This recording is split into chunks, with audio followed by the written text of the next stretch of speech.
Did you want me to start?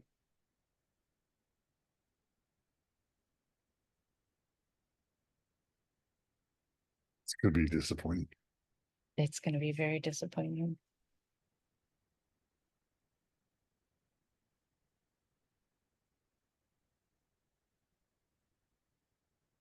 Having like a We definitely expect a little bit lower right, rate with a 6 p.m., but right. I'm just going to check something real quick.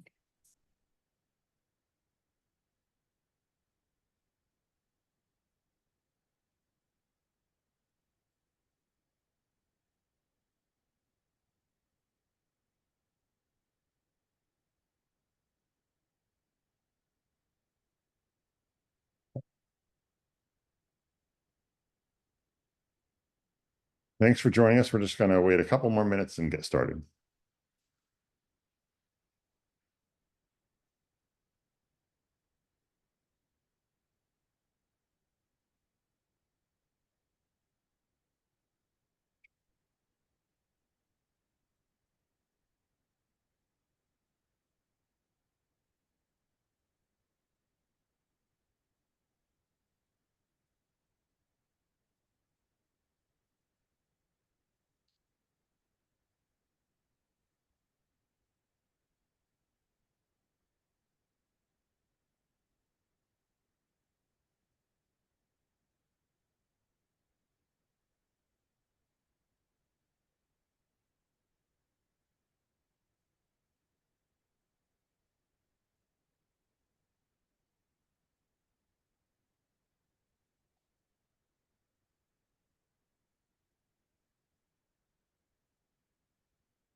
Okay.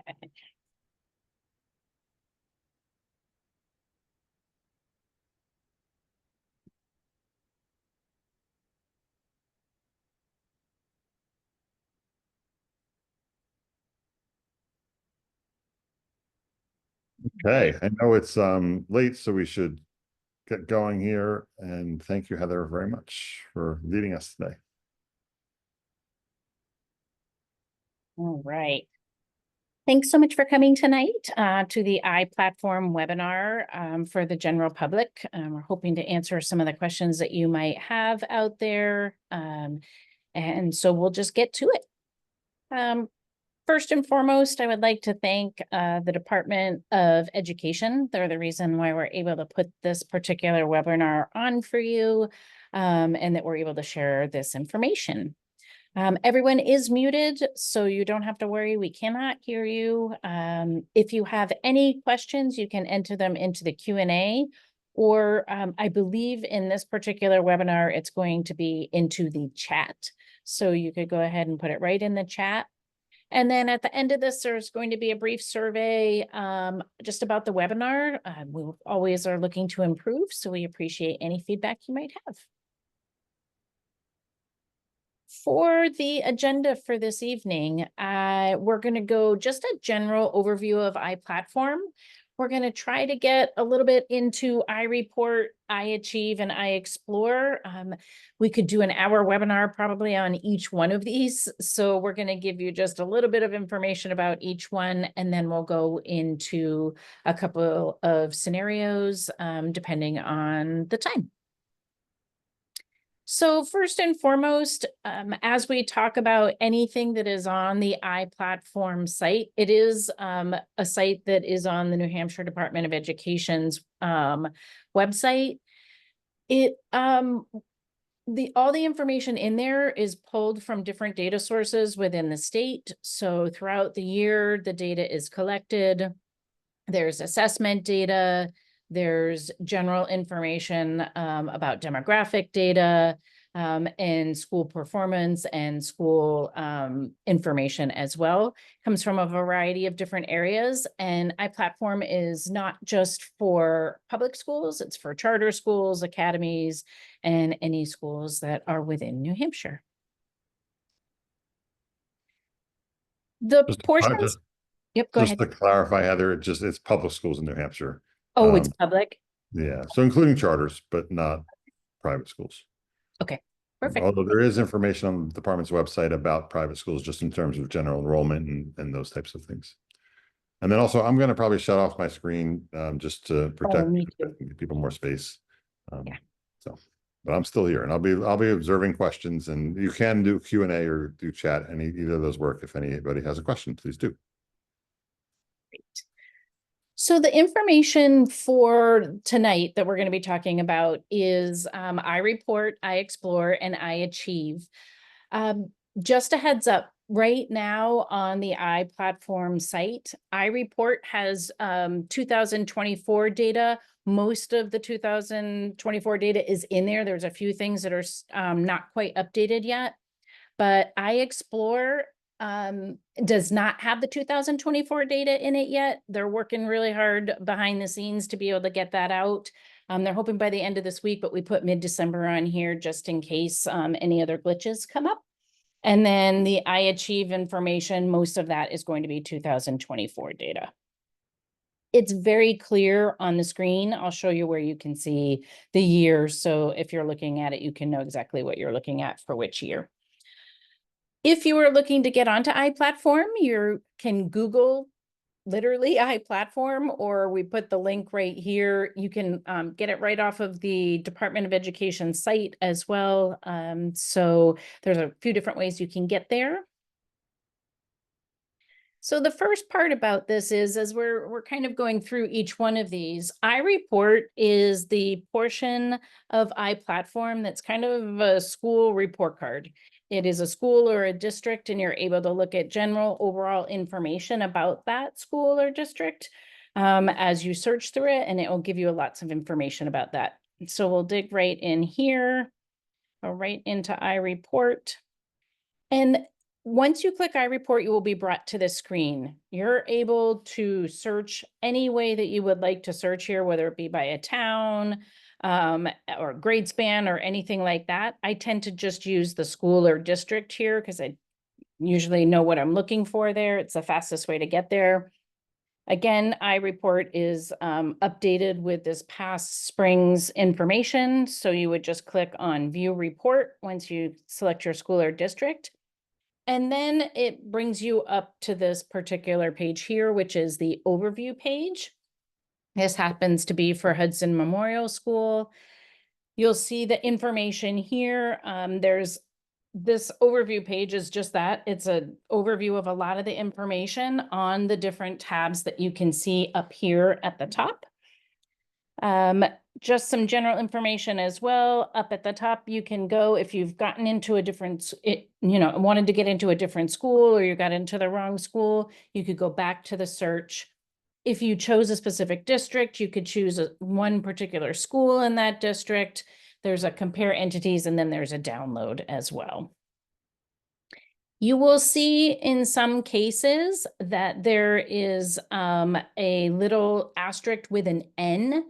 What that means is that if you do not have a lot of students or enough students, it's basically you need more than 10 students to not have that particular information suppressed.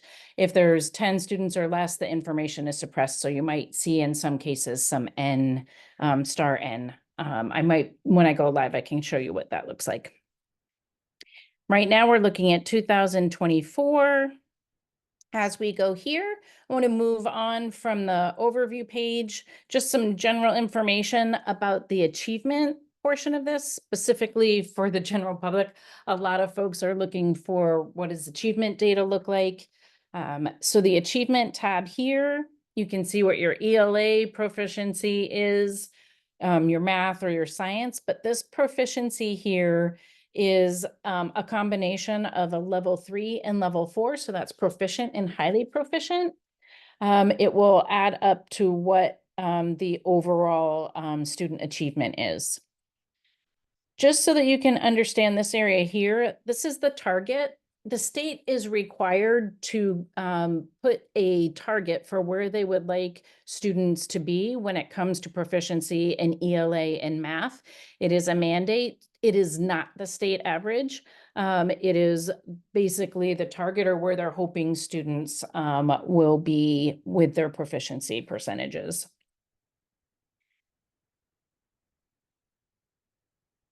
All right, here on this page, it's nice you can see the state of New Hampshire. A lot of folks are looking to see what their particular school or district, how they're performing compared to the state. So the great thing about these is that you've got the state of New Hampshire here, you've got your color coding, and you can see pretty easily where your particular school or district is compared to where the state is in all ELA, math, and science proficiency.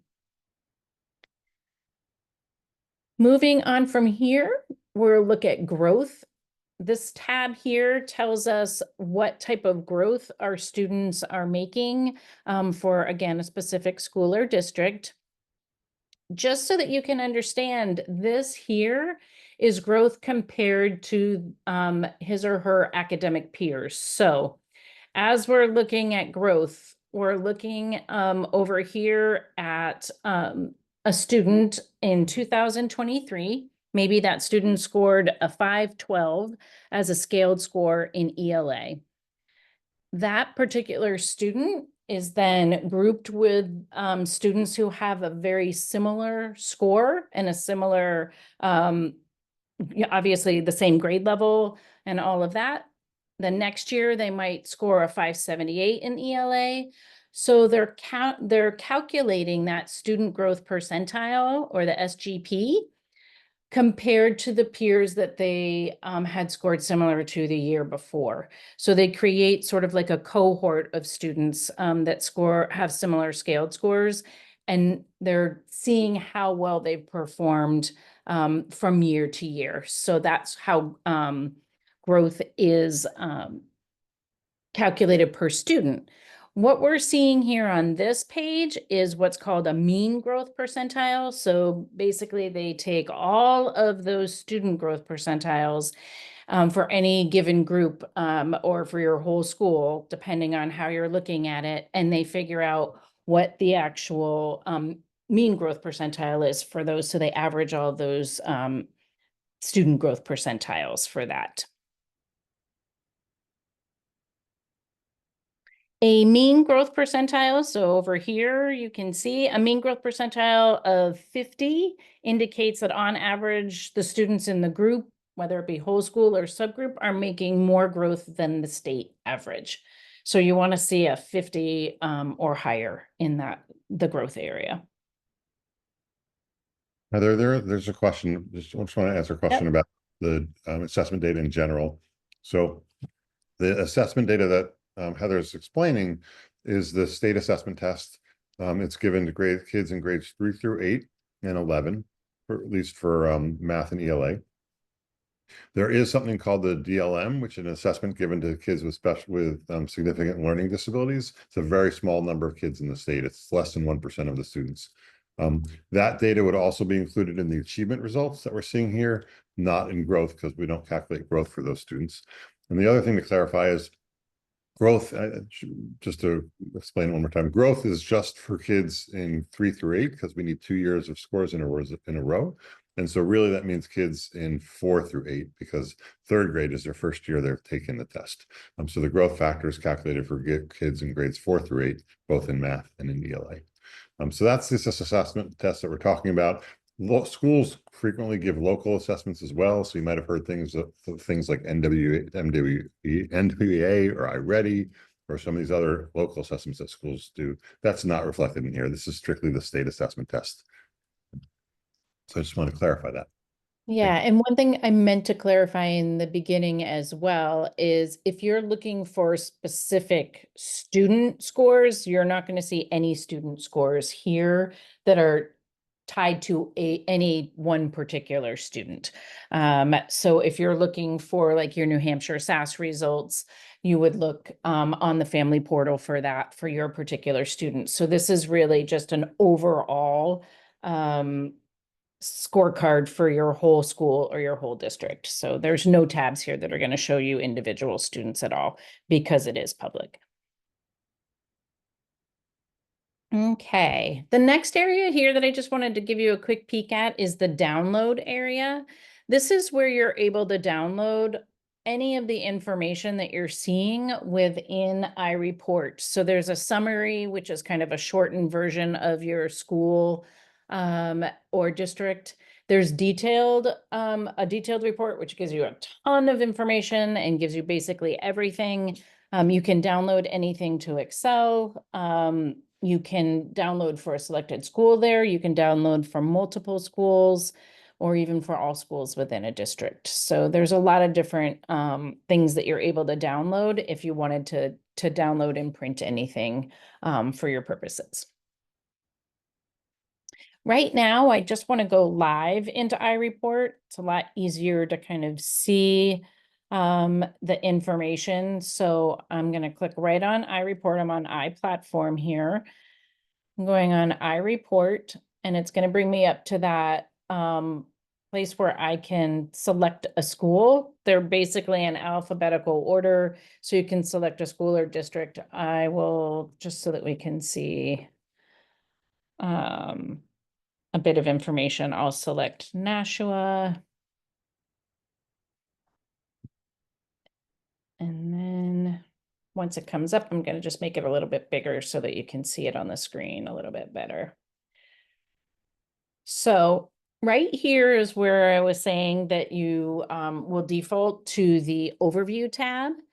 This, something to point out here, you've got some really cool color coding here that is consistent throughout the whole iPlatform site. Anything that's in the top 25% is going to be that light blue, middle obviously is going to be that gray, and lower is going to be the lower 25%. Just make sure you understand what you're looking at, because lower isn't always bad. So if you look over here, expulsion rate, you want to be in the lower area. If we're looking over here and we're looking at proficiency, we don't want to necessarily be in the lower area. Also, something to point out here, there are a lot of different pop-ups. So as you hover over things on the screen, some things will pop up. So this is kind of cool. You're able to see the overall ELA proficiency for the last 3 years that the students took the assessments. So you can see if proficiency is growing, is getting higher, or if it's getting lower. So there's a lot of different sort of pop-ups here.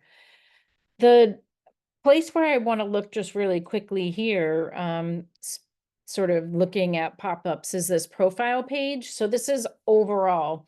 This is a great page to look at if you're looking to move to a particular town or what have you. It's got just general information about the town. It's got student population breakdowns. This is pretty neat too, because it will tell you whether the, this is economically disadvantaged, whether that percentage is going up or going down. This is where we talk about the suppressed information. It's less than 10%. They can't really, this is not applicable. They don't have enough students. So that's that less than 10 students that is why we're not able to show any information there. So this is an overall snapshot. Achievement is where a lot of people like to go to be able to obviously see what the achievement within a specific town or district is. And this is where we're going to have a lot of that color coding again. So here we have the state of New Hampshire, we've got Nashua, the district, and you're able to see where the school district is compared to the state. A lot of people like to know where they are compared to the state. Over here, you can see that it's going to tell you what this is, but then there's also some of these pop-ups that if I click on this here, it's telling me the general information about proficiency, and then it gives me an even more thorough breakdown where we're able to see the student groups and how their performance is. the race and ethnicity, the grade level, male, female, and we can kind of see all of those different subgroups to be able to see how the proficiency is, how it is for those particular groups. Again, here is the target, right? So it's not necessarily the state average. Again, that's just the target that's there. To close these, just the way the software works, we want to click back on this and it will close what we've opened. So we're able to open and close things. The color coding is also consistent throughout iPlatform, where we have ELA is that like reddish pink color, the math is blue and science is green. So that can be helpful.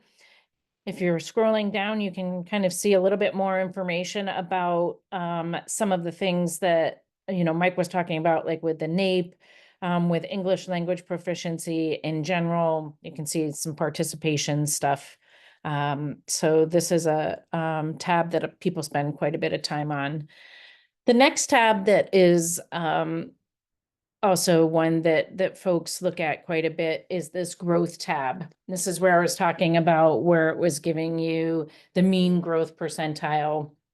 So to see how students are performing. So maybe the students in achievement wise are not necessarily high achieving, but we're looking here in Nashua, these particular students are making growth faster than the state average in both ELA and in math. So achievement isn't everything that we need to look at. We want to be able to look at growth too and see and ensure that students continue to grow year after year as well.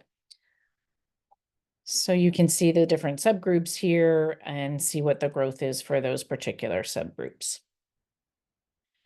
I'll just pause right there and then we can move on to the next section, just in case there's any. Mike, stop me if there's any questions or thoughts. No, we're good right now. Everything's taken care of in the chat. Perfect. Okay, so as we're going through this, the slides, we've just provided a little bit of information here about some of the things that you might want to look at and different ways that you can look at information within iReport. So if you're looking to find general information, this is sort of a key for what you might find within the iReport portion of iPlatform. Moving on here, just to kind of keep it going into iAchieve, just some general information about iAchieve. iAchieve is going to have mostly 2024 data in there. It's got a lot of information about assessment participation, proficiency and growth. Right now, it's looking at the state of New Hampshire. So you can see an overall particular snapshot of the state of New Hampshire. But again, you could look for a specific school or district as well. Just some things to point out here on the assessment and participation page. We've got your participation rates, just a little bit for you to understand about participation rates. Participation rates are only required for participation is only required, or what it's showing you here are only students that were in your school for 90% of the academic year. So it only applies to those students who are in your particular district or school for that 90%. The federal target is 95% participation. That's not necessarily the state of New Hampshire. That's a federal guideline. And so we're really looking to make sure your participation rates are at least 95% or more. For the proficiency and growth tab that we're showing here, there's again a little bit of information about your proficiency and then the academic growth. We're looking at the state of New Hampshire, so we're going to see 50 here because it is the state. But you're able to see where the proficiency is overall. Again, you could choose your specific school or district. You would see your assessment proficiency here as well. And then your growth over here. And then again, we want to see 50 or higher. And then down towards the middle and bottom of this page, you have your proficiency over time. So it shows you over the last 5 years, what the proficiency has been and what the growth has been over time. Just to get this a little bit bigger, the way we like to look at, we can look at this a few different ways, but if you're wanting to look at a cohort, so see where students have grown over a specific amount of time, you tend to look on the diagonal. So kids that were in 5th grade that moved up to 6th grade, 7th grade, 8th grade, and then moving up through the grade 11 as well. This turns to SAT in grade 11. These are not the same students, so it sort of stops right here. So that's how we're sort of looking at that. You can also look here at grade 3 and you can see over time, in general, are grade 3 students making progress or are they not? For the achievement levels, we've got a little bit of information here on achievement levels. You can see where the ELA math and science, level 1 is that below proficient, level 2 is approaching, level 3 is proficient, and level 4 is highly proficient. So you can see what the breakdown of proficiency is there. Same thing with the growth for students that were within that proficiency level. And then down at the bottom, you can see growth over time and over the last few years for those different levels of students as well. The last tab that I wanted to take a look at are the ESSA indicators. This shows basically whether your school is meeting the standards for achievement and growth, sorry, over a specific, from year to year. So there's a lot of different indicators on here. We've got achievement, equity, English language proficiency, college and career readiness, and graduate rate. All of these things go into figuring out whether your school is in good standing or whether they need technical assistance in some way. Obviously, if you're in elementary school, the graduation rate is not going to be a factor. College and career readiness won't be a factor. So you can see sort of here that I must have chosen an elementary school because this is NA for these indicators as well.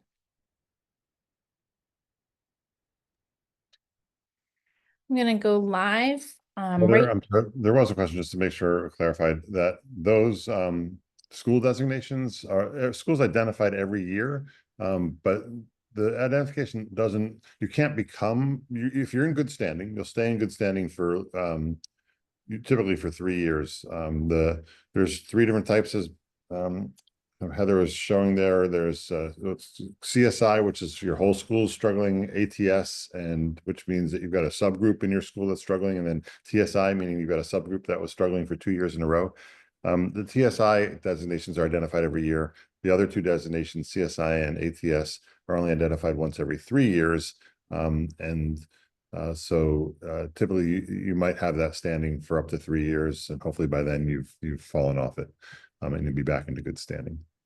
But I don't know if, I'm not sure if that answered the question. If it didn't, please ask again. All right. Okay, so as we're going into going live here, I'm going to go right on again onto iPlatform and go into iAchieve. As soon as we get into iAchieve, we are in the state of New Hampshire here. So this is everything for the state of New Hampshire. So I could choose a specific school or district here. Let's go to Amherst District. Again, this is one of those where even though it seems like I'm closing out of Amherst, I'm just going to click this here and it will close that pop-up. And then I can start seeing my achievement and participation. I can hover over this and see what the participation rates are for our specific subgroups or race and ethnicity. So we can see sort of the breakdown of how those particular groups are sort of factoring into our participation rates. So you just hover over each one of them and it will bring it up. This is that full academic year. So this is the number of students that were for in this particular district for the full academic year. This down here, we are looking at the percentage of students who were not tested. So you can start to see of those who are not tested. We might talk about this just a little bit later as well in one of our scenarios. So hold tight on that one. This next tab I would like to take a peek at is this proficiency and growth. So again, this is just another way to see the proficiency for your particular school or district. Here's that target and here's where this particular school is. I can hover over this and see again that particular breakdown and for the last 3 years, which is really nice. For the academic growth, you can see for math and ELA, how this particular district is doing with growth. And then as I, again, hover over this, we can see for the last 3 years, how their growth has been for a particular subject area. Here's the information again that we were talking about where you're able to follow a cohort going diagonally here or follow a specific grade level and seeing how a grade level is doing from year to year. And then we've got here with the achievement levels. I want to go here.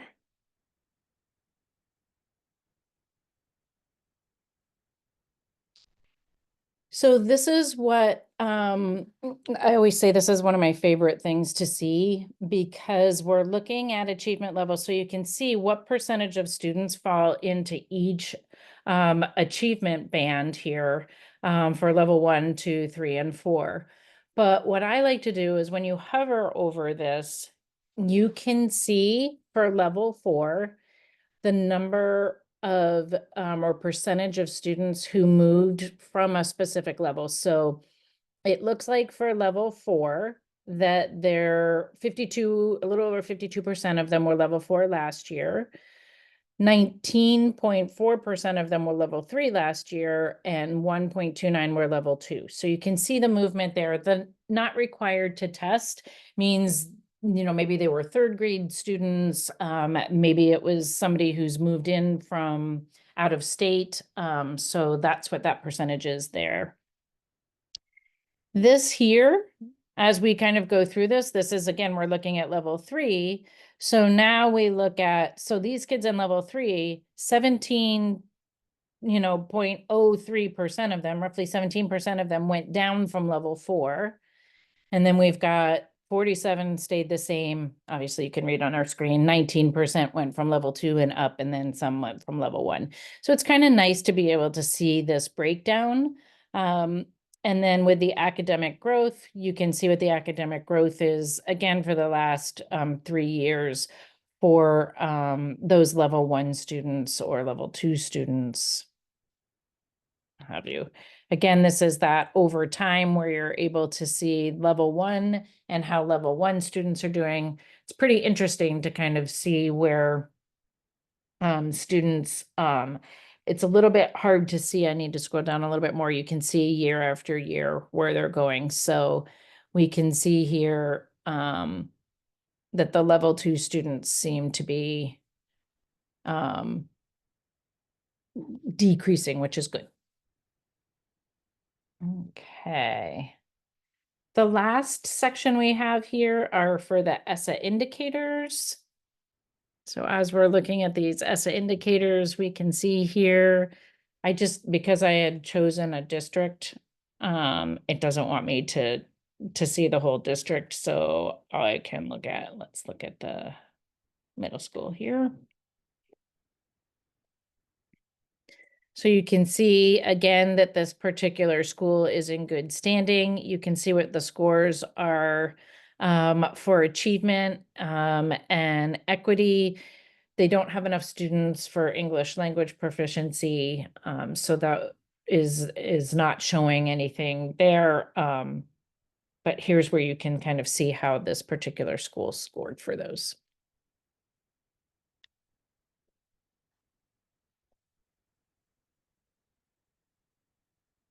Again, in the slides here, we have just some general information about what's on each particular screen. So if you're looking for something specific, you can take a peek here and find where you might be able to get that information.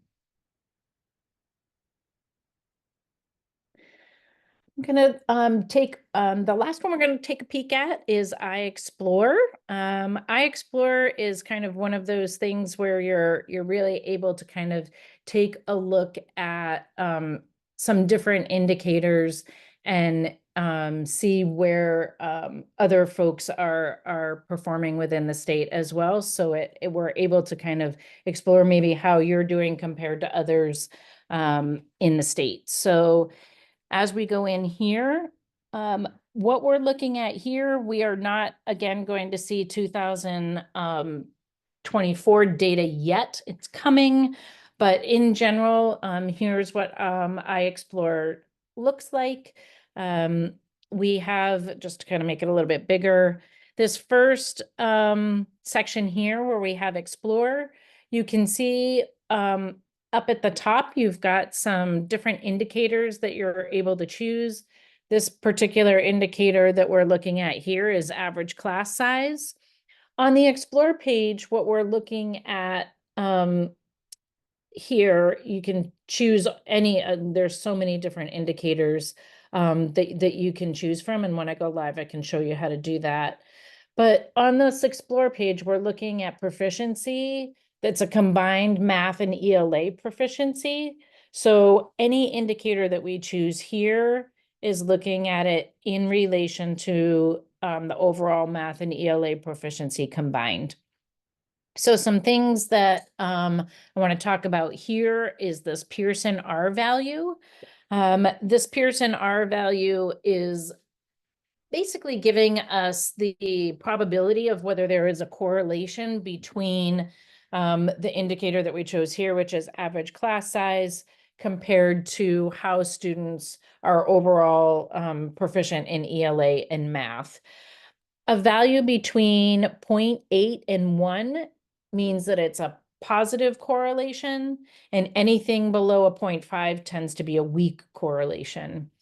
So right here, what we're looking at with the 0.07 means that there is a extremely weak correlation between average class size and proficiency, which is the opposite of what people may think when they're thinking of class size. It doesn't necessarily say that, you know, if you've got a larger class size, that somehow that your students are performing lower or higher on the particular assessment. One last reminder on this is that even if there was a correlation, that does not equal causation.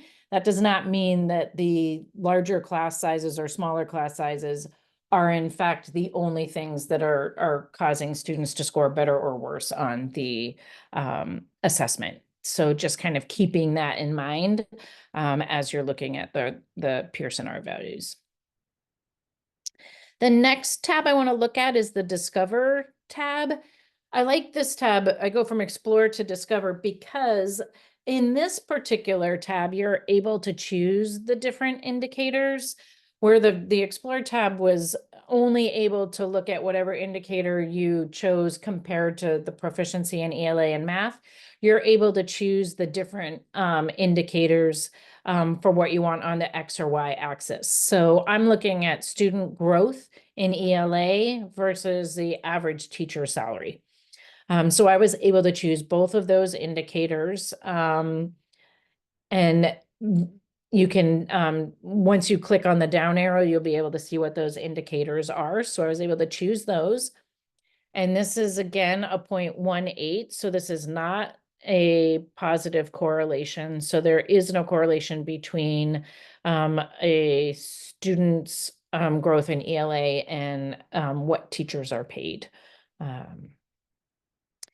This information here as well, right now I have all schools and districts in all regions. You could say, I just want to see what this looks like for the Lakes region, or I just want to see what this looks like for you know, a particular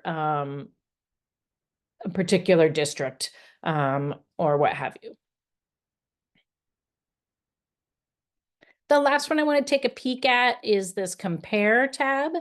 This is, again, we're looking at different indicators and trying to see if there's any difference between an indicator at a specific school or a specific district. So right now we're able to see here, I've chosen average class size, and then the entities are Abbott Downing School and Ackworth Elementary. So we're looking at average class sizes. It gives us the information over the last 5 years. And I can see Abbott Downing School is here for their average class size. So they're above 20 for 2019. Looks like they've kind of gone a little bit, you know, sort of up and down over the years. The Ackworth Elementary is this gray. So you can see what their average class size is over the last few years. And then right here, this line is the state of New Hampshire. So you can see how those two schools perform compared to the state of New Hampshire. You can choose any school in, you know, or district in here for entity A and entity B. These just happen to be the two that I chose before doing the screenshot here. And then this gives you a lot of information about academic growth and achievement for this. So the grid has to do with this here, but then we've got all of the indicators on the right-hand side here. And if I could scroll on my screenshot, I would. You can keep scrolling and it gives you all the different indicators there.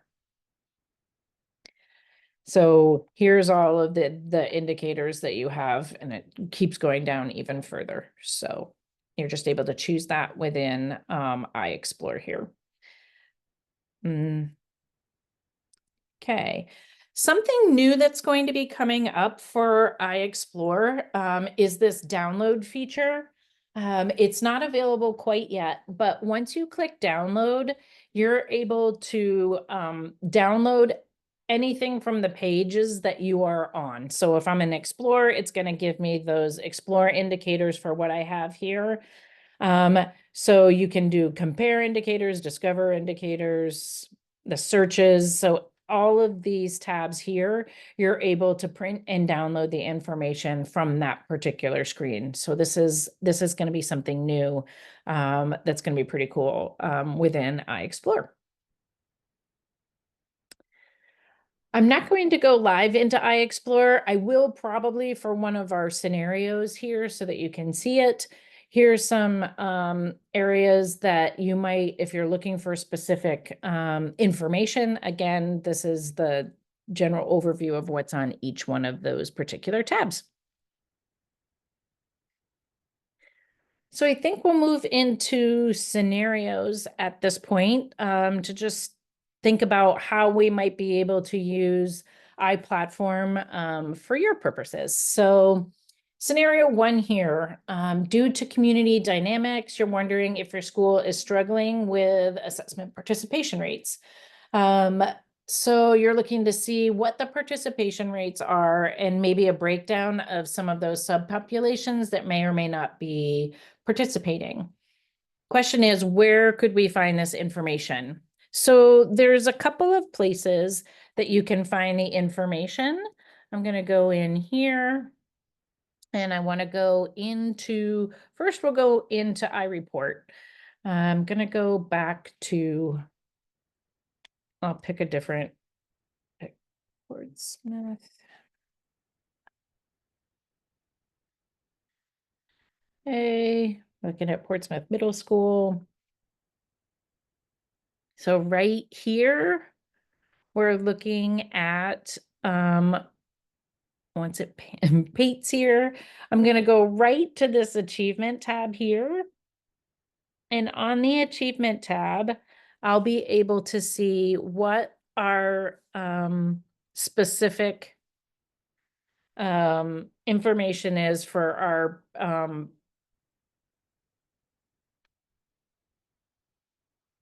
participation rates right here. So I can see overall my assessment participation for ELA was 95, 94. I can also click here, and this will give me 1 year of all of those subcategories and information about what those particular participation rates were for this particular year. So this is for 2024. If I wanted to close that, I could look at that for any of the participation rates here. The other place to be able to look at assessment participation is in iAchieve. So I'm just going to click iAchieve here, and I'm actually going to look again. We're going to look for Portsmouth Middle School.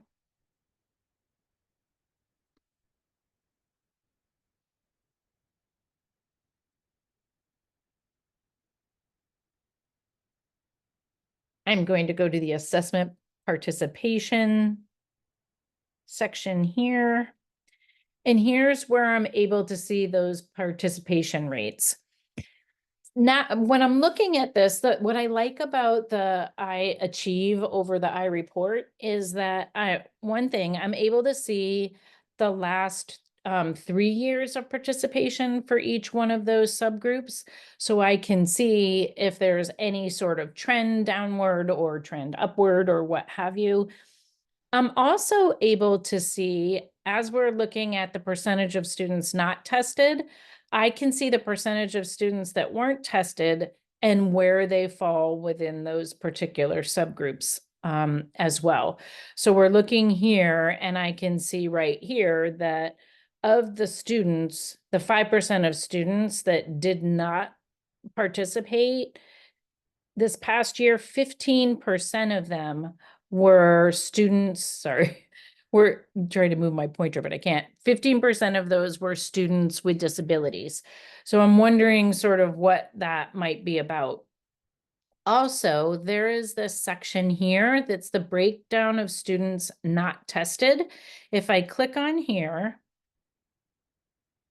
this is showing us this is for the current year, the particular students that were not tested. So if I'm looking right here at ELA, 5% of the student population has not tested. Of that 5%, 85.71 of them were white. We have 14.29 of them were Hispanic or Latino.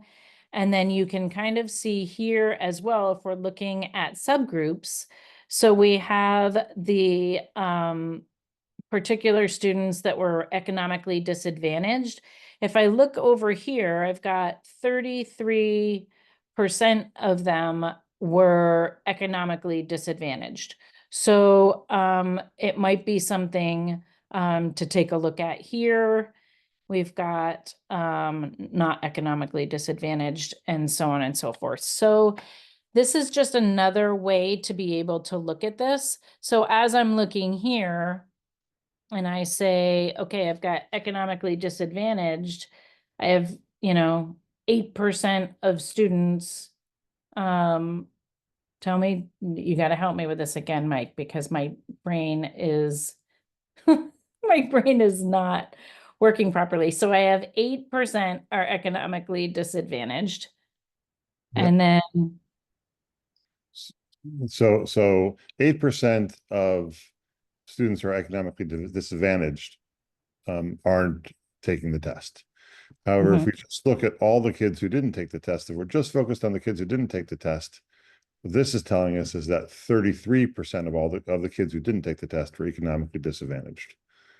So, you know, it's kind of telling us of the kids who didn't take the test, you know, there's disproportional percentage are economically disadvantaged. And so what that might mean is you might want to, you know, do some professional development or some, you know, initiatives that might help make sure those folks are being tested. If you looked at the overall percentage of students who are economically disadvantaged in this organization, or if we're looking at the state, you'll likely see that the percentage of economically disadvantaged is lower than 33%. That's why I kind of said it's disproportionate. Right. Thank you. All right. So that's the first scenario there. We've got the second scenario, which is, let's say your school adopted a new math program in 2022. You're curious about student proficiency and growth, and in your school, and it would be helpful to see a snapshot of what the student proficiency in math for each grade level was over the last few years.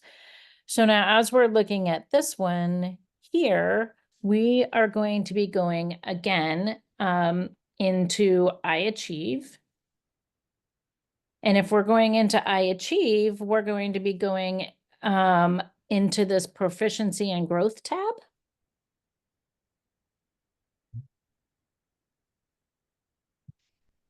We'll keep it on Portsmouth Middle School just due to time.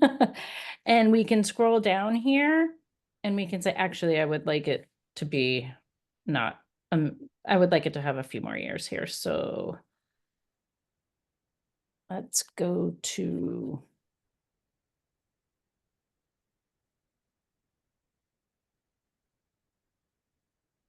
This is nice because it's a K-8 school, so we'll be able to see a little bit more information here. So if we're looking here now, we can see for ELA. So if we got our new math program in 2022, so let's go down here. We can see that in 2022, this particular cohort is going down a little bit. These are kind of holding steady. We've got some sort of back and forth here. This is a little bit concerning here in general, but to also kind of take a look at this, sometimes it's good to look at it this way as well, so sort of horizontally, because this means like as third grade teachers are getting better and better at teaching a program, are the students' proficiencies going up? And so you can kind of see whether the proficiencies are going up or not. I'm not saying Deerfield got a new math program. I just happened to choose them for this, but that's how you would look at the general information for that.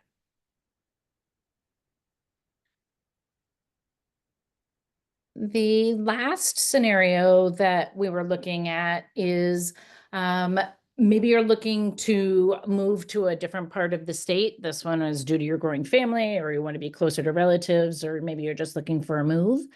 You would like to live in a town with a smaller school size, high proficiency ratings in ELA and math, and you would like to find a list of public schools that meet that criteria and are also showing growth for their students. So relevant information is under 350 students, high performing in ELA and math, high growth. You want to be in the southern part of the state and in a public school. So what we're going to be looking at here is we're going to be going into iExplore. iExplore is the best place to be able to look at a lot of different entities because you're exploring the different schools. So I want to go here and I'm going to go into this search button. And when I click on this search button, what it allows me to do is it allows me to take a peek at some different indicators. Again, this is going to be 2023 data, but we'll have 2024 up soon. But as we look at these indicators, you can see that I'm able to choose a lot of different ways to be able to look at data and to look at a lot of different indicators that are here. My first indicator that I had that I was looking at was that proficiency in ELA and math. So I want to go here and I want to say proficiency, overall proficiency in ELA and math. So now it's going to show me every single school, and it's from the highest proficiency to the lowest proficiency. The next thing I wanted to take a look at was also growth. So I want to see growth. I can look at overall proficiency in ELA and math, but I can also look when I'm looking at growth, I have to choose a particular, maybe I'll choose growth rating. I wasn't thinking of that one before. I was thinking of growth in ELA or not. So their growth rating is either in the top, middle, or lower 25%. So let's use that one there. And then let's take a look at our school size. So total enrollment. I had said that I wanted to have 350 or less students. I can use these little things here to be able to move, but it's also, sometimes I find it easier to click right in here and type in 350. This says 12 already. There are no schools with less than 12 students. So now these are all of the schools that are high performing and have less than 350 students, and it's showing their growth as well.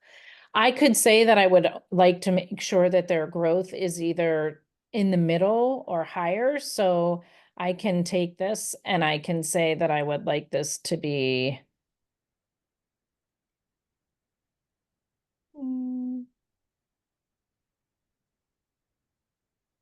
I'm not sure if it's actually 3 is the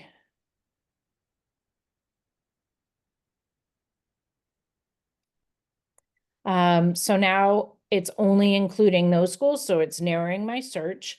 And then on the right-hand side here, maybe I want to choose just public schools, right? Because I said I wanted a public school. And then I wanted to be in the southern part of the state. So I could choose specifically where I wanted to be, or I could take these off and I could be in Southwest, Southeast, or South Central. And then I just click apply. And now what I have here is every school that is in these particular areas that has a growth percentile of more than 3.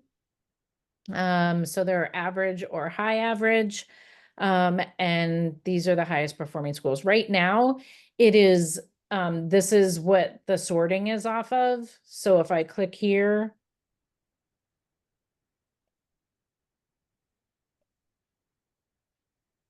I can change the sorting. So these are the lowest performing schools. I actually want the higher performing schools. So there's a lot of different things that you can do here to be able to take a peek. I could also say, maybe I don't want it to be Southwest. Maybe I just want the Southeast, and I can apply here. And then these are the schools in the Southeast that and sort of where they are in their performance level. So maybe I want to choose these that are in the top 25% and some that also have high growth. All right. I think that is all we have here. If there's any other questions, here's just some helpful hints that we have for you to take a look at, just those when you're opening things up, how to close them, the hovers and all of that. And then I just wanted to make sure we get to the page here where we're putting in, I added this in a little too quickly. Oh. You still need it, yeah. Oh, goodness. Okay.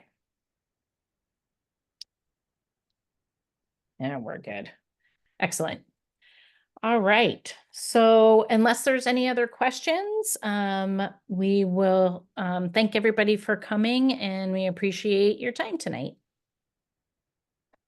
Thank you, Heather, so much for walking everybody through it, and thanks everyone for joining us. And as Heather said, I hope everyone has a good rest of their evening, and please do reach out if you've got any questions going forward. All right. Thank you.